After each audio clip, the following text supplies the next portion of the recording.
Togo Info. Le Togo à votre portée. Communiqué introductif. Le comité d'action pour le renouveau CAR suit depuis quelques semaines à travers plusieurs canaux des informations de plus en plus persistantes sur l'intention du pouvoir de tenir les tout prochains mois le scrutin présidentiel à la suite des élections locales frauduleuses du 30 juin 2019. Au cas où une telle intention viendrait à se concrétiser, notre pays aura franchi un seuil irréversible de la grave crise qu'il traverse depuis des décennies. Le CAR tient à rappeler que tous les pays et organismes internationaux préoccupés de la singularité de ce qui se passe au Togo s'accordent à reconnaître que la racine du mal réside dans le fait que toutes les institutions, dont particulièrement celles qui doivent alerter les dirigeants sur les dérapages de leur gouvernance, sont complètement verrouillées par les règles de leur composition, de la modalité de leur fonctionnement. C'est suite à ce diagnostic que l'Union européenne, agissant en concertation avec les partenaires en développement du pays, a fait souscrire par le gouvernement togolais le 14 avril 2004 les 22 engagements dont l'objectif fondamental est d'amener le Togo à sortir de l'enlisement dans son processus démocratique par les réformes institutionnelles et constitutionnelles, à opérer d'un commun accord par le pouvoir et l'opposition en vue de déverrouiller les institutions.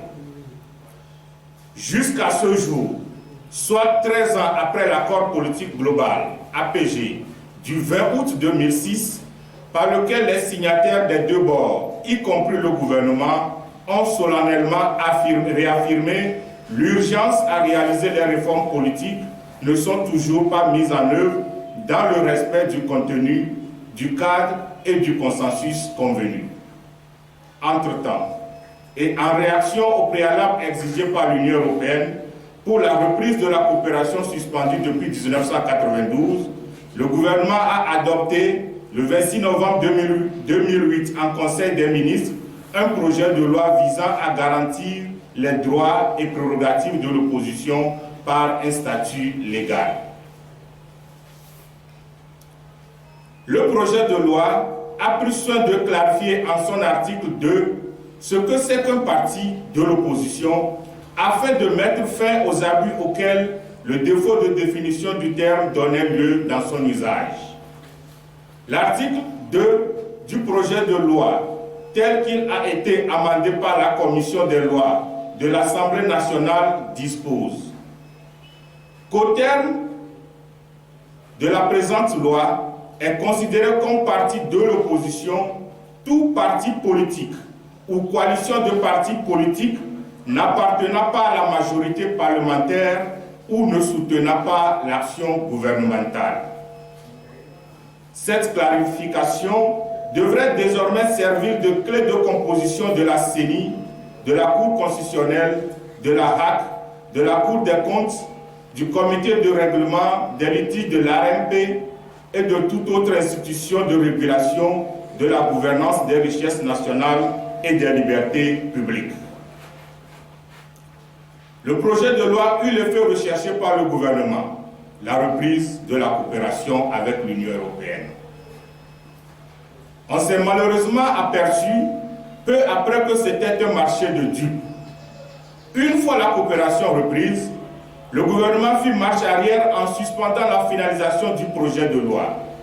Quelques années plus tard, le gouvernement a ressorti le texte pour le faire adopter par sa majorité à l'Assemblée nationale le 12 juin 2013, en une version différente de l'initiale, en remettant en cause la définition de l'article 2 concernant ce que c'est qu'un parti de l'opposition. L'article 2, nouveau, est réécrit comme suit. Au terme de la présente loi, l'opposition s'entend l'opposition parlementaire. Elle comprend le ou les partis et regroupements de partis politiques représentés à l'Assemblée nationale ainsi que les députés qui y siègent et qui ont remis au bureau de celle-ci une déclaration indiquant leur appartenance à l'opposition. Copie de la déclaration d'appartenance à l'opposition est transmise au ministre chargé de l'administration territoriale par le bureau de l'Assemblée nationale. Par ce changement de la signification du terme « tout parti politique » ou bien, quand bien même, il appartiendrait à la mouvance du pouvoir ou apporterait son soutien à l'action gouvernementale, peut désormais se réclamer de la qualité de parti de l'opposition et jouir des droits y attachés pourvu qu'il se déclare comme tel au bureau de l'Assemblée nationale et que l'administration, le ministre de l'administration territoriale en soit informé. La remise en cause par les tenants du pouvoir du consensus intervenu au sein de la commission des lois de l'Assemblée nationale a aggravé l'enlisement des processus électoraux au Togo. Elle a eu en effet de graves répercussions sur la composition des institutions en charge de l'organisation, de la supervision, de la proclamation et du contentieux des élections. Le cas voudrait se contenter de citer en illustration les graves anomalies qui ont émaillé les élections locales du 30 juin 2019.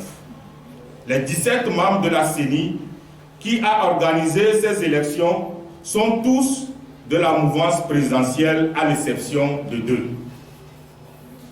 Cette configuration quasi-monolithique de la CENI, due au changement imposé par le pouvoir après l'adoption de la définition initiale de la notion de parti d'opposition de la commission des lois, a gravement affecté la composition de ces démembrements.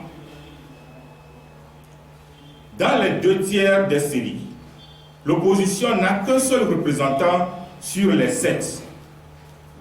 Et dans le tiers restant, elle n'a aucun représentant. De même, dans les 2 tiers des CLC et des bureaux de vote, l'opposition n'a qu'un seul représentant sur les 6. Et dans le tiers restant, elle n'a aucun représentant. Dans la mesure où, selon les informations qui circulent, ce sont la CENI, les CENI, les CLC, les BV ainsi composés de façon presque exclusive par les représentants de la mouvance du pouvoir qui vont organiser l'élection présidentielle en perspective, il est évident que les résultats seront identiques à ceux que le pays a connus jusqu'ici.